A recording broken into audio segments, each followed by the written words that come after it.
기도 부탁. 뭐야, 기록되고 있다고? 알았어.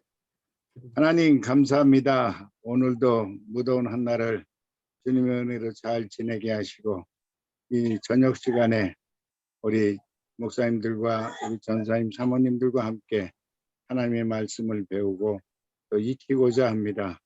가르치시는 우리 김현식 목사님에게 지혜를 더하여 주셔서 한 말씀 한 말씀 모두가 저희들의 양식이 될 수 있도록 도와주셨고 배우는 저희들에게도 귀한 은혜의 시간이 될 수 있도록 도와주시옵소서. 아멘. 저희들은 열심을 다하여 일에 동참할 수 있도록 도와주시옵고 오늘 함께 못하는 우리 목사님들 계십니다. 어느 곳에 계시든지 저희와 동일한 은혜로 함께하여 주시옵소서. 아멘. 모든 것을 믿사하며 감사하고 예수님의 이름으로 기도하여 싸움나이다. 아멘. 네,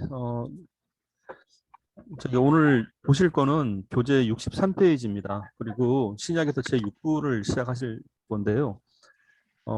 저희가 성경 봐초만 그런 게 아니라 사실 모든 성경 공부의 가장 중요한 핵심이 사실 여기입니다. 그래서 예수 그리스도에 가는 거기 때문에 예수 그리스도에 기록된 사복음서에 대한 이해, 그래서 그리고 나서 사복음서에 대한 구조가 파악이 되면은 이제 예수님의 생애에 관해서 세 부분으로 배우실 겁니다. 그래서 63페이지를 보시면 이렇게 되어 있죠. 제6부는 신약 사복음서와 여기에 소개된 예수 그리스도에 관하여 배우게 됩니다. 예수님의 생애를 통해 우리를 구원하시는 하나님의 구속사를 만나게 됩니다.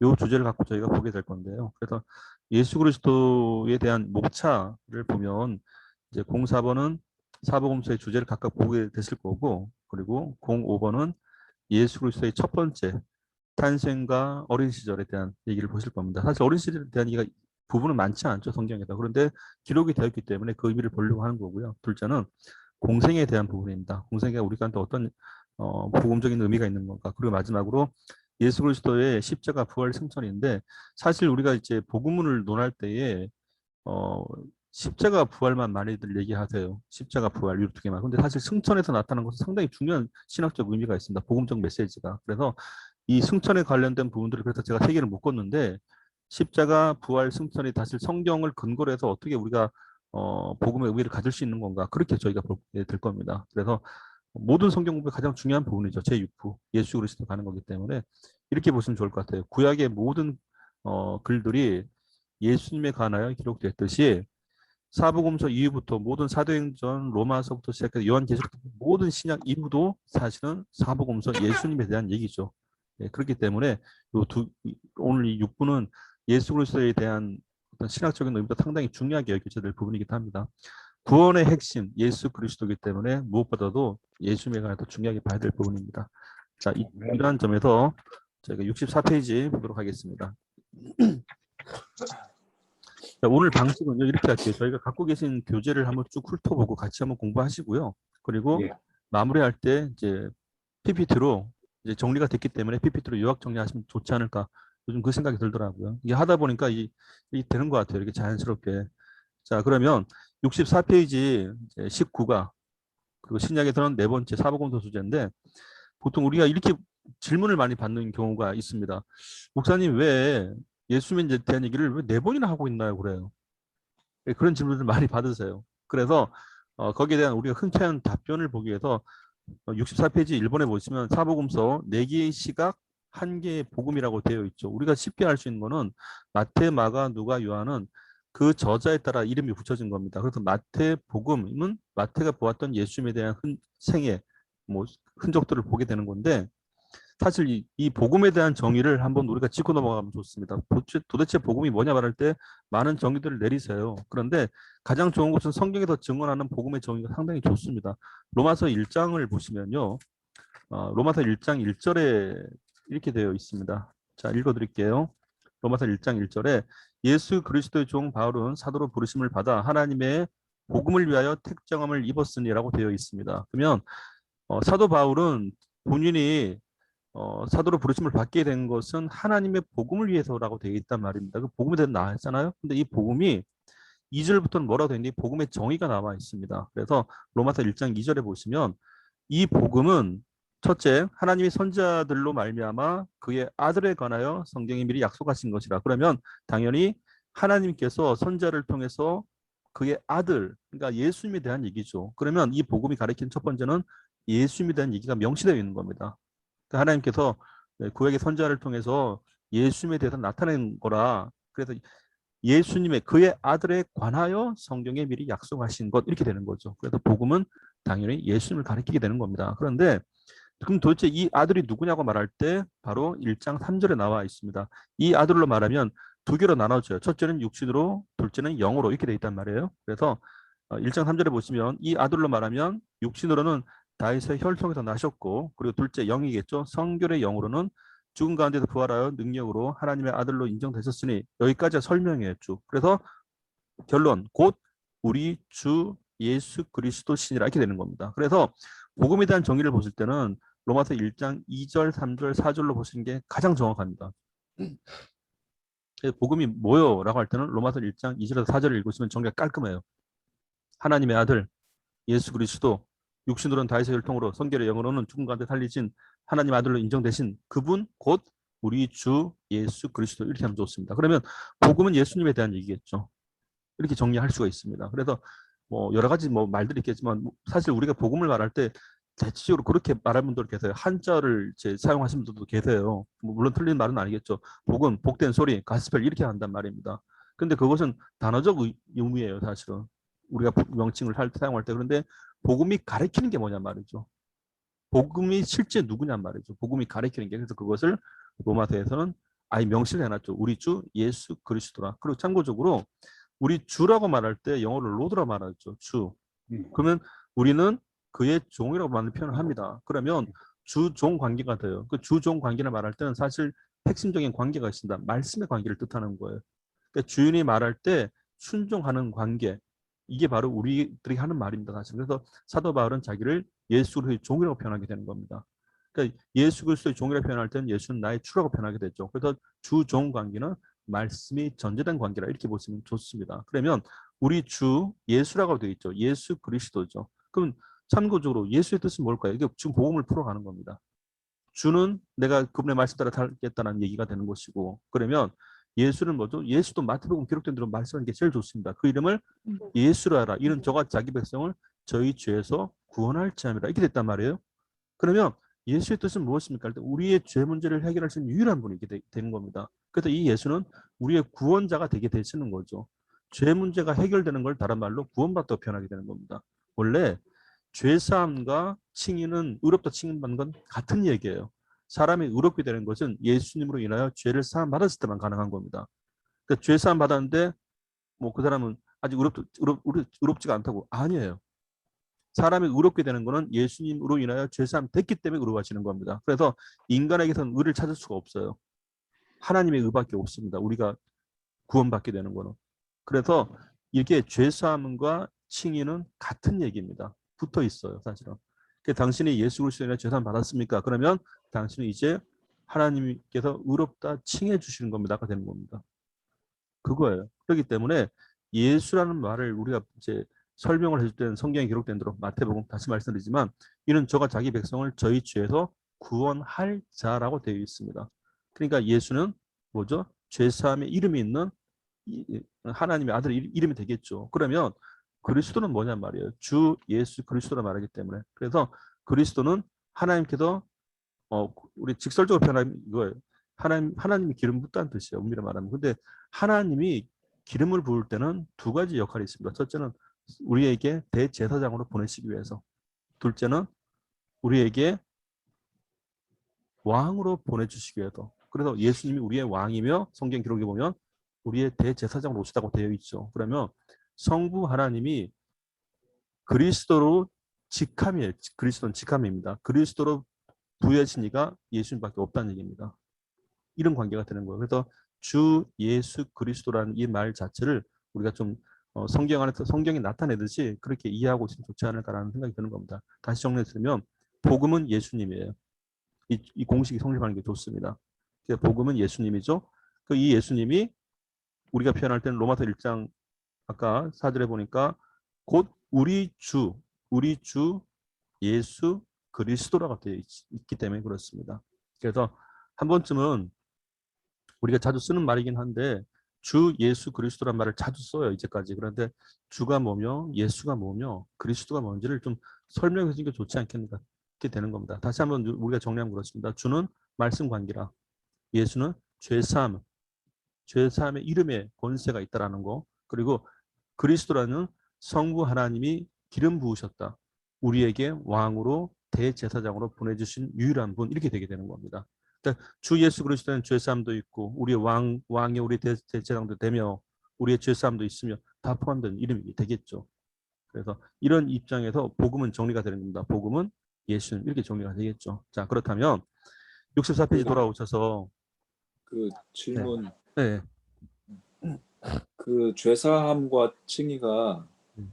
웨슬리는 이렇게 같이 일어난다고 봤어요? 같이 봐요. 음, 그래서 보통 이제 칭의, 우리가 그 구원론을 그 배웠을 때 보면은 칭의 중생이란 말을 써요.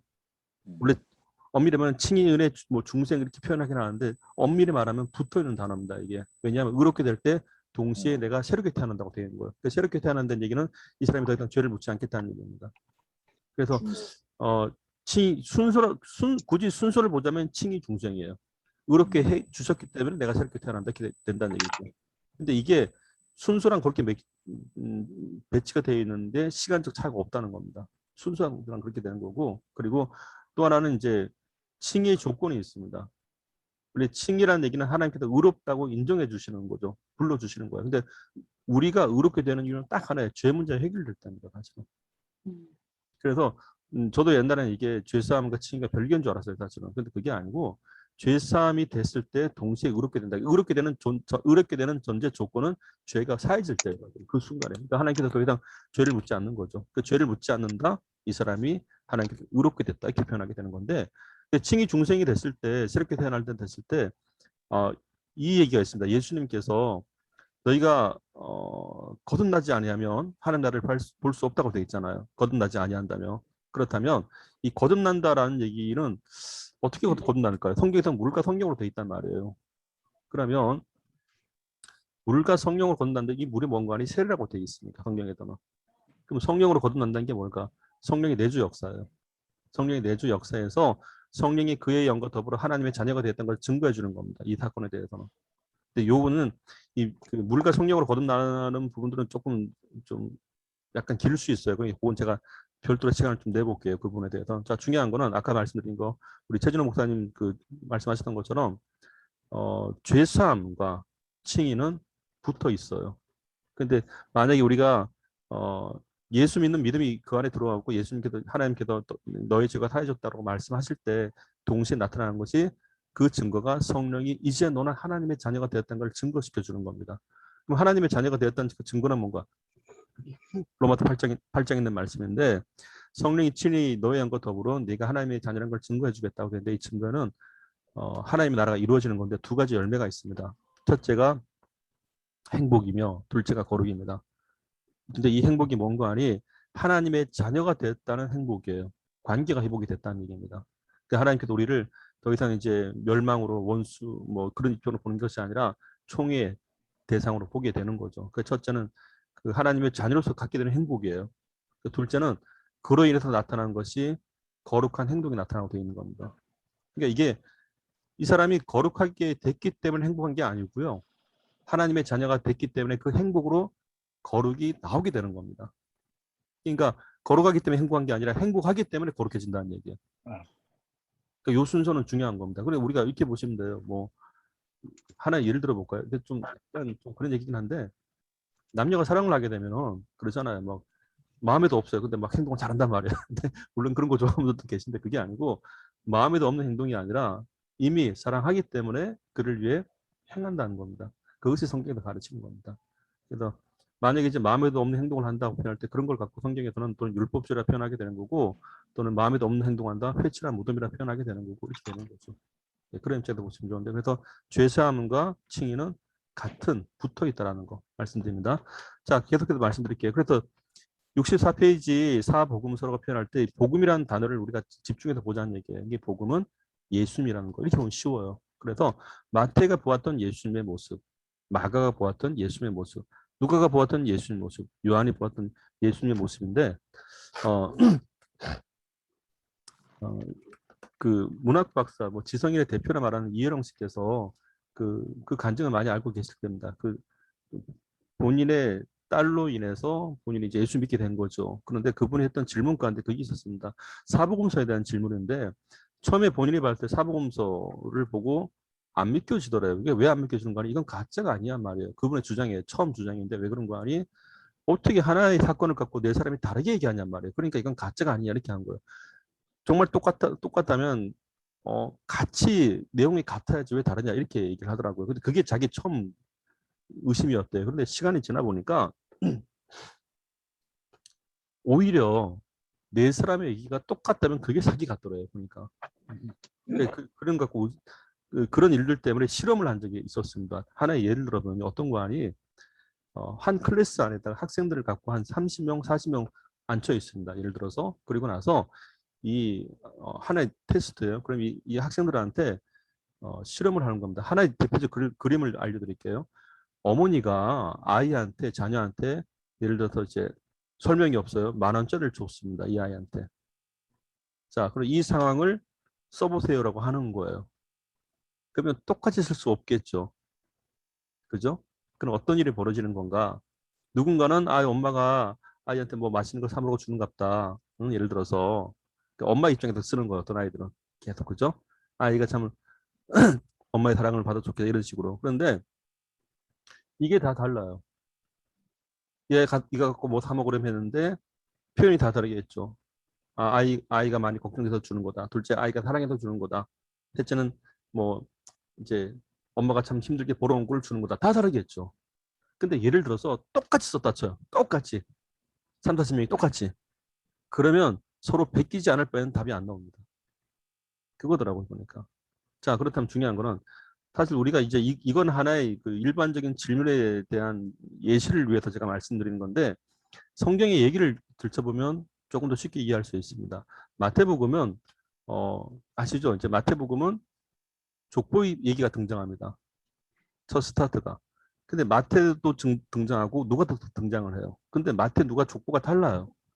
그 다른 이유는 왜 그런지 말씀드릴게요. 마태복음은 유대인들에게 쓴 거예요. 유대인들이 누구냐? 제가 두 가지를 말씀드릴게요. 첫째, 유대인들 처음부터 하나님을 알던 사람들이 있죠. 하나님을 알던 사람한테 예수님을 증거를 하다 보니까 이 유대인들한테 중요한 인물 두 명이 있었습니다. 그게 바로 아브라함과 다윗입니다. 그러니까 이 사람들은 족보를 상당히 중요하게 여기는 민족이죠. 그러니까 특히 남유다 혈통을 이어받은 이 사람들에게 있어서는 자기 혈통에 상당히 자부심을 느끼는 사람들이더라고요. 그러니까 피가 섞였다라고 말하는 사마리 사람들을 싫어했던 겁니다. 북이스라엘 출신 사람들도 개취급했단 말이에요. 근데 그런 입장에서 마태가 유대인들한테 아브라함과 다윗의 자손 예수 그리스도 이렇게 딱 첫 스타트를 딱 매겨버리니까 어떨까 기분이. 자기 조상의 핵심을 건든 거예요. 그러니까 예수가 누구냐 이 얘기예요. 예수가 누구요? 할 때는 아브라함, 다윗 그 라인이야 이렇게 말하면 어떨까? 끝내주는 거죠. 그러니까 유대인들한테 이게 첫 번부터 이게 꺼내버리면 어떻게 될까요? 그럴 수밖에 없는 겁니다. 그래서 족보를 그 위까지 쓸 필요가 없었던 거예요. 유대인들한테는. 첫 판부터 아브람과 다윗에 대한 이게 상당히 강했었는데 이게 어느 정도 강한 거 아니요? 나중에 이 사람들이 이런 얘기까지 합니다. 스스로를 아브람의 후손이라. 스스로를 모세의 후손이라. 엄청나게 강조하죠. 그러니까 세례요한이 어떻게 하죠? 세례요한이 열이 받았어요. 표현이 좀 그런데 야 니들 스스로 자꾸 아브람 혈통을 자랑하지 마라. 하나님이 뭐 사람 없어도 니들 쓰겠냐. 하나님이 이 돌들 갖고도 능히 만들 수 있다. 가능하죠, 사실은. 그러니까 예수님도 그걸 언급하십니다. 혈통주의에 빠진 사람들. 한마디 하시죠. 그러니까 중간에 이렇게 말씀하십니다. 너희들이 진짜 아브라함의 후손이라면 아브라함처럼 했을 거다. 너희들이 진짜 모세의 후손이라면 모세처럼 했을 거다. 이런 말씀하시죠. 그러니까 여기서 말하는 이 후손의 개념이 뭘까요? 믿음의 후손을 말하려고 했던 겁니다. 사실은. 근데 뭐 아무쪼록 이제 마태 같은 경우는 첫 판부터 이 사람들한테 혈통을 무지하게 막 중요하게 여기는데 사실 이 혈통을 마태가 언급한 이유가 있어요. 사실은. 왜 언급한 거 아니? 니들이 잘나서 예수님이 그 혈통 가운데 오신 게 아니라 하나님이 약속했다. 너희들 가운데 다윗한테. 하나님이 약속했기 때문에 예수님께서 니들 가운데 오신 거지. 절대 니들이 잘나서 온 게 아니라 이걸 말하고 싶었던 거예요. 사실은. 그래서 이 마태 족보를 연구하시다 보잖아요. 느닷없이 4명의 여자들이 등장하죠. 갑자기. 기생 라하, 그리고 뭐 이방 여인 뭐 룻도 있고 많아요. 근데 이런 것들을 보면 사실 이들의 혈통 가운데 사실 언급하기 좀 곤란한 여인들이었죠. 이방 여인들 등장하기 시작했었던 얘기입니다. 네, 그럼에도 불구하고 계속 기술한 이유는 이 족보 안에 그게 담겨 있었습니다. 사실은.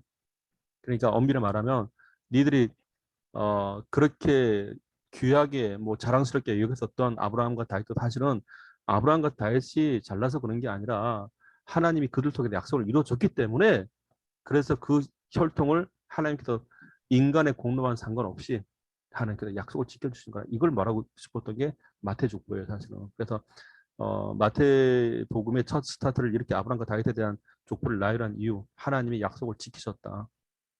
그걸 명시하게 그렇게 족보를 쓰게 된 겁니다. 그러면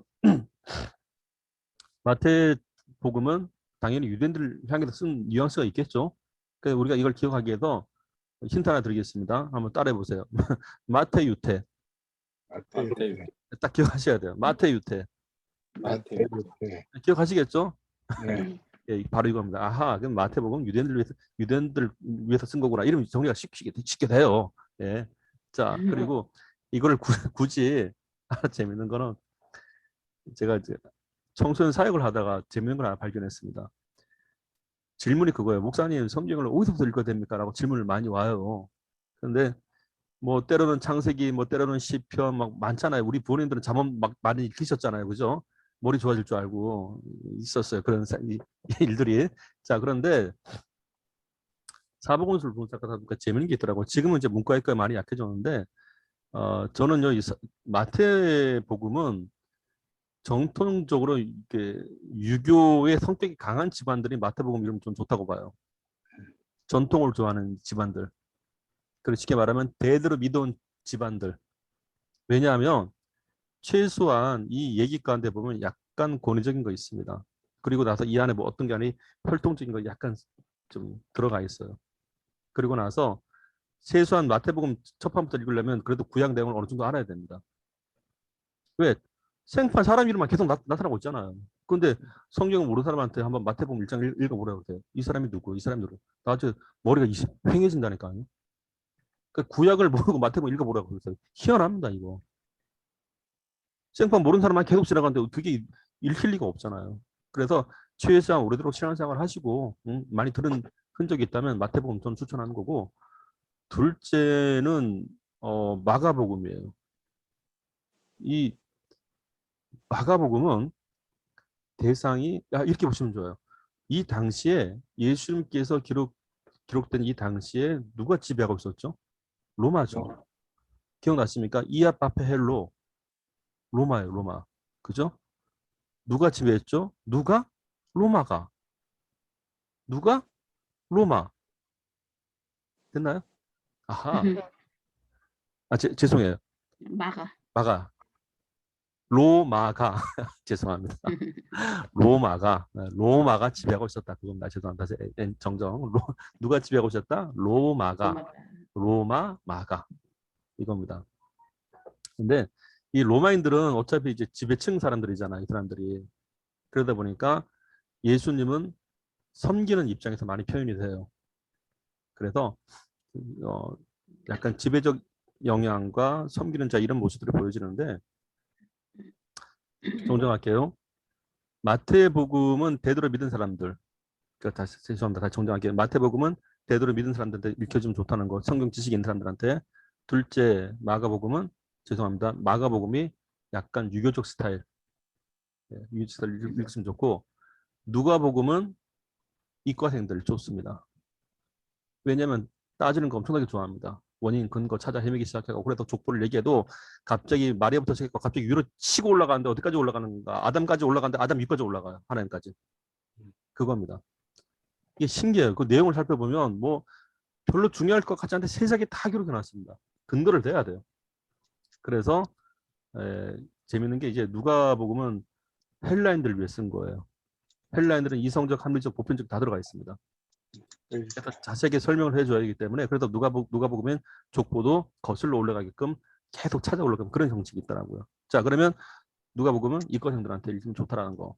이게 제 결론이었습니다. 마지막으로 요한복음인데 요한복음은 문과생들한테 좋아요. 왜 좋은가? 요한복음 1장 아시죠? 태초에 말씀이 계시다. 이 말씀이 하나님과 함께 쓰고 쭉 얘기하다가 뭐 이 말씀이 우리 가운데 왔는데 뭐 보니까 말씀이 육신이 돼 우리 가운데 거하며 하나님의 독생자의 영광이요. 자, 이거를 만약에 문과생들은 이해를 해요. 근데 이과생들한테 이 얘기해 보세요. 머리가 이상해지겠죠. 아니 말씀이 갑자기 사람이 된대? 이렇게 되는 거예요. 희한합니다 이게. 그래 이게 보면 사실 이 요한복음은 이렇게 보시면 돼요. 원래 이 요한복음은 어, 하나님을 모르던 사람한테 전해졌던 거예요. 이방인들한테. 그러니까 하나님 어디나 계신다. 약간 은유적 표현이 되게 강했었어요. 그래서 우리가 정리해보면 마태복음은 유대인들한테, 마가복음은 로마인들한테, 누가복음은 헬라인들에게, 요한복음은 이방 사람들, 열방들에게 했던 겁니다. 그래서 성격이 다 달랐던 거예요. 그래서 우리가 이걸 기억하시려면 다시 한번 좀 따라해 보실까요? 한번 해볼게요. 마태, 유태, 마태유대, 로마가, 로마가, 로마가, 로마가, 로마, 누가 헬라. 누가엘라, 그 당시 헬라 사당이 뭐 세상의 절반까지 가까이 될 정도였으니까요. 그리고 예, 나머지 요한 열방. 헬바, 그래서 나머지가 이렇게 되게 되는 거죠. 자, 그러면 내용을 한번 보겠습니다.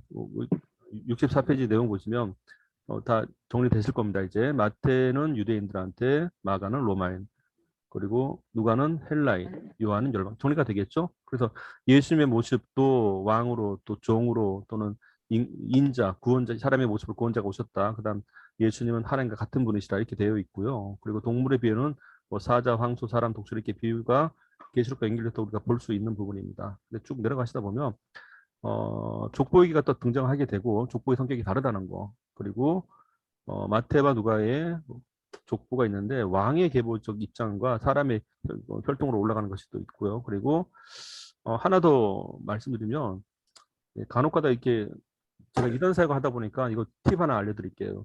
이중 아담론이라는 이제 이단 주장하는 사람들이 많습니다. 아담이 둘이었을 것이다.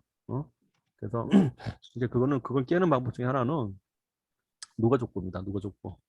그래서 그 위엔 누구며 위에 누구 하다 맨 마지막에 아담 나오죠. 아담 그 이상은 하나님이라 이렇게 되어 있습니다. 그래서 사실 이런 건 우리가 성경은요 추론을 할 필요가 없어요. 성경은 성경대로 증언하는 게 제일 좋습니다.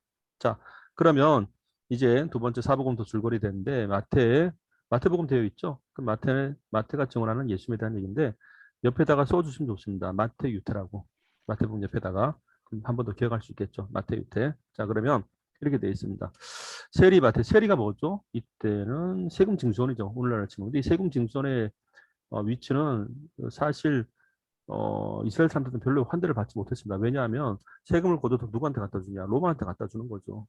별로 환대를 못 받았는데, 근데 이제 이 사람들이 그럼에도 불구하고 마태가 유대인들한테 복음을 증거하는 거예요. 어떤 분이시냐고 그런 입장에서. 근데 세리였던 마태가 변화되어 유대인을 염두에 두고 기록한 것입니다. 그러면 마태는 어차피 이런 분위기를 보면 유대인들과 상당히 가까이 있었다는 얘기가 되는 거죠. 그래서 마태 1장에 소개되고 있는 족보는 이러한 면에서 중요하다고 할 수 있습니다. 그런데 왜냐하면 그들이 같은 조상인 아브라함부터 나온 유대인이라고 말이 있기 때문인데 또 예수 그리스도를 메시아, 즉 유대인들이 애타게 기다렸던 유대인의 왕이라는 것을 강조합니다. 유대인의 왕으로 오신 예수님의 탄생과 사역, 죽음, 부활 등을 그동안 유대인들이 믿고 지켰던 구약 성경의 메시아 예언과 모두 연결시켜서 예수님이 구약에 예언된 유대인의 왕으로 오신 것을 강조하기 위해서 이렇게 됐습니다. 자, 그러면 아무튼 이 마태복음의 대상자는 유대인들에게 메시아를 증거하기 위해서 썼다라는 거. 그래서 핵심적인 거 마태, 유태 이렇게 기억하시면 좋습니다. 둘째, 마가복음인데 이방인인 로마 사람들을 대상으로 썼다. 그 당시 로마는 이스라엘 지배하고 있었죠. 이제 강대국 역할을 하고 있었는데 이방인에 대한 예수 그리스도의 관심이 많이 드러날 수 있도록 기록되어 있는데 이방인들은 이론보다는 행동을 더 중요시 여겼으므로 마가복음에서는 예수님의 족보보다 끊임없이 움직이며 바쁘게 다니시는 마치 종의 모습 같은 그림을 그리고 있다고 되어 있습니다. 그래서 또 각조에 보시면 이렇게 되어 있죠. 인자에 온 것은 섬김을 받으라 함이 아니요 섬기러 왔다는 완전한 종의 모습을 보여주건데 그 마가 입장에서는 당연히 이게 강하겠죠. 이걸 쓸 수밖에 없게 되는 겁니다. 로마 사람들한테 예수님이 어떤 모습을 보인가를 어필할 수밖에 없겠죠. 그래서 마가복음 10장 45절 말씀이 나오게 된 겁니다. 인자가 온 것은 섬김을 받으러 온 것이 아니라 섬기러 왔다라. 이 말이 로마 사람들한테 좀 부각될 수 있는 흔적이 되겠죠. 부각에 대한 흔적입니다. 그리고 세 번째 누가복음인데 누가복음은 아까 그랬죠. 그 당시 사상 헬라인들. 근데 이게 이렇게 보시면 돼요. 로마서에 보시면 이렇게 되어 있습니다. 사도 바울이 그 당시에 어떤 인종 구분 를 인종이라기보다는 어떤 사람의 구별이에요. 이게 기억나시죠? 내가 빚진 자인데 누구에게 빚진 자? 헬라인이나 야만인이나 지혜인 자나 어리석은 자에게 내가 다 빚진 자라고 표현하고 있습니다. 이게요. 저도 자료를 찾아봤는데 그 당시 사람 헬라인은 최고예요. 근데 헬라인은 아니다. 헬라 사상이 아니다. 다 야만인이에요. 뭐 필요 없습니다. 둘 중에 하나. 헬라인 아니야? 야만이야. 헬라인이야? 당연히 지혜로운 자야. 나머지 다 어리석은 자. 근데 재밌는 거는 이렇게 그 당시에 이런 사람의 구별이 이렇게 이분법적으로 나눠져 있었는데 바울의 로마서는 기가 막힙니다. 이들이 아무리 헬라인, 야만이 그렇게 지어놔도 복음을 들은 나로서는 동등하게 동일하게 다 빚진 자다 나는 이렇게 말합니다. 그게 얼마나 멋있습니까? 세상에 그렇게 구별 지어놨어도 내가 복음을 갖고 있어 보니 헬라인에게도 갚아야 될 것이되며 야만인이라 지칭한 니들에도 똑같이 이 복음은 내가 갚아야 될 거라 이렇게 말했다는 얘기예요. 대단한 거죠 사실은. 세상은 이렇게 보시면 좋을 것 같아요. 세상은 계층을 지어놔도 뭐 상류층, 중류층, 하류층 있다 하더라도 복음을 갖고 있어 보니 나는 모든 계층에 다 동일하게 빚진 자다 이렇게 말하게 되는 겁니다. 이런 헬라 사상이 있었는데 헬라 사상은 그때 저희가 좀 이제 성경 바투 이제 신약 처음 배울 때 했던 게 그거예요. 중간사 거치면서 헬라 이 사상은 보편적, 이성적, 합리적이에요. 다 증거를 해줘야 될 사상인 겁니다. 그러니까 읽을게요. 누가는 헬라의 문화와 사고 방식을 가진 사람들을 위해 기록됐습니다. 근데 누가는 이제 아시죠? 의사로서 과학을 공부했기 때문에 지성인들과 학자, 철학자들을 교육을 많이 받은 사람에게 관심을 갖고 있었다라고 되어 있습니다. 자, 그런데 이런 상황에서 헬라의 사상을 갖고 그들에게서 자꾸 증언하는 입장을 계속 쓰게 되기 시작하는 거예요. 그래서 누가복음은 족보를 써도 이 예수님이 누군가를 계속 설명을 해주게 되는 겁니다. 끝까지. 자, 그리고 예수 그리스도가 최대한 자기가 설명할 수 있는 데까지 하되 온 인류를 위해서 완전한 구원자로 오신 분이다라고 설명을 하게 되는 거죠. 자, 그리고 마지막에 이제 요한복음인데 요한복음 열방 또는 이방인들 이렇게 되는 건데 이분들은 하나님을 알던 사람들이 아니에요. 그러니까 요한복음 온 인류의 창조자요 구원자이신 예수님의 모습을 나타내고 있는데 하나님의 아들이신 예수님 말씀으로 시 공간을 초월하신 분이다 이렇게 되게 되는 겁니다. 자, 그러면 여기 볼게요. 서로 연결을 해봅시다가 나와 있는데 자, 마태복음 기억나시죠? 아까 참 요한복음 옆에다가 열방이라고 적어놓으시면 되고 3번 누가복음 옆에다가 누가 헬라 이렇게 적어놓으시면 좋습니다. 그리고 2번 마가복음에는 로마가 이렇게 적어놓으시면 정리됐을 겁니다. 마태, 유태, 로마가, 누가 헬라, 요한, 열방 이렇게 정리가 됐을 겁니다. 그러면 서로 연결하는 걸 보면 마태복음은 당연히 마태, 유태니까 맨 밑에 게 되겠죠. 선긋기 찾아가시면 마가는 로마가 쉽게 찾겠죠. 이렇게 그리고 누가 헬라 그리고 요한 온 인류 열방 여기는 온 인류가 되어 있는데 자 그러면 이제 PPT 한번 저희가 이제 정리 한번 해보도록 하겠습니다. PPT 한번 볼게요. 자 PPT 보이시죠? 예. 잠시만요. 자, 시작하겠습니다. 이게 들어가겠다. 정리하는 입장에서. 자, 마태, 마가, 누가, 요한 이렇게 있습니다. 마태, 마가, 누가, 요한인데 복음서 주제입니다.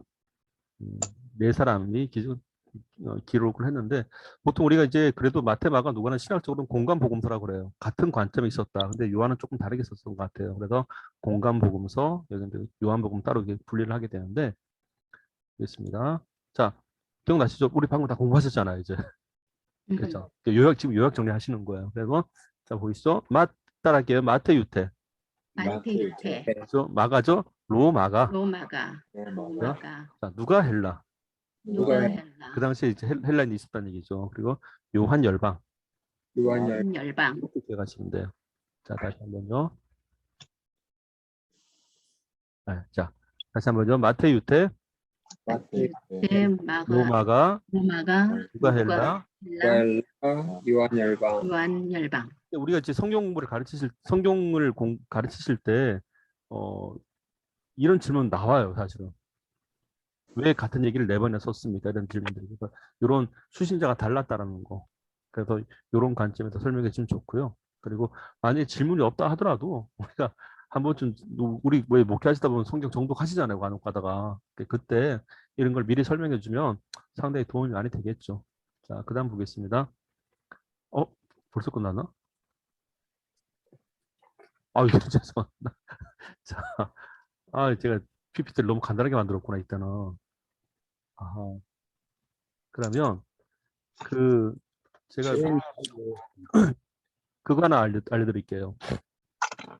며칠 전에 성경을 저희가 보다가 빌립보서 2장 12절 13절에 대한 얘기입니다. 저희가 뭐 이렇게 질문들을 하시다 보니까 그러더라고요. 아이 굳이 교회에 나와서 예배 드려야 됩니까? 그런데 제가 그 집에 누님하고 통화를 하다 보니까 온라인 예배를 드리다 보니까요. 몇 번 들으다 보니까 익숙해지기 시작하더라고요. 근데 어떻게 익숙해지는 거 아니? 아무도 나를 안 본다는 것에 익숙해지기 시작하는 거예요. 그러니까 내가 예배드리다가 잠시 화장실을 가든지 뭘 먹든지 아무도 몰라. 아무도 안 보니까 신경 안 쓰는 게 익숙해지기 시작한 겁니다. 드디어. 그러니까 내가 딴짓해도 TV만 켜놓으면 되니까. 그래서 참 뭔가 이건 아닌 것 같다는 생각이 들더래요. 그래서 그런데 뭐 코로나가 갑자기 또 수치가 많아지면 또 쉽게 교회 나올 수 있는 또 상황도 아니니까 많이 갈등을 하더라고요. 이때는 우리가 어떻게 될까 하는데 제가 약간 고심을 했는데 빌립보서 2장 12절의 말씀을 보면은 참 사도 바울이 모르겠습니다. 저는 보다 보니까 이 당시 비대면 예배를 예언했나? 요즘 그 생각이 들더라고요. 보니까 이렇게 성경에 제가 읽어드릴게요. 빌립보서 2장 12절 말씀인데 읽어드릴게요. 그러므로 나의 사랑하는 자들아, 보세요. 너희가 나 있을 때가 뭐죠? 대면이죠. 네. 그죠? 나 있을 때에 뿐만 아니라 더욱 지금 나 없을 때죠. 네. 없을 때 뭐죠? 비대면이죠. 아니 그렇게 보이더라니까요, 갑자기 성경이. 그죠? 근데 나 있을 때도 잘하는데 더욱이에요. 더욱 지금 나 없을 때 내가 안 보이더라도 비대면 된다 하더라도 더욱 잘하래요. 그러니까 이게 뭔가 아니 이 말씀이 상당히 중요했습니다. 대면 예배 때 잘하는 건 안다. 근데 비대면 예배는 더욱 잘하라 이 얘기예요. 그러면 하나님께서 봐주실 거니까. 그러니까 사실 이게 마태복음에 있습니다. 아무도 안 볼 때 골방에 가서 기도할 때 하나님께서 응답한다고 돼 있더라고요. 보니까 골방 기도는 원래 아무도 안 본다는 얘기예요. 사실은 엄밀히 말하자면. 그러니까 빌립보서 2장 12절 얘기가 충분히 그럴 수 있겠다는 생각이 들더라고요. 그래서 너희가 나 있을 때 다시 말씀드립니다. 대면할 때뿐 아니라 더욱 나 없을 때 비대면할 때는 더 잘해라. 그 뜻이더라고요. 그러니까 그래서 제가 이 말씀을 전해드렸습니다. 없을 때 더 잘하면 하나님께서 더 기뻐하신다고. 그러니까 온라인 예배 더 잘하려고 했으면 더 좋겠지 않겠냐고. 자, 옛날에 학교 다닐 때 예. 자숙시키면 그러잖아. 나 없을 때 잘해. 그렇죠. 그러면 안 돼. 그게 성경적이더라고요. 보니까요. 없을 때 더 잘하라고. 없을 때 더 잘하라고. 자, 오늘 하신 것 중에서 혹시 질문 있으면 잠깐 받고 마무리하겠습니다.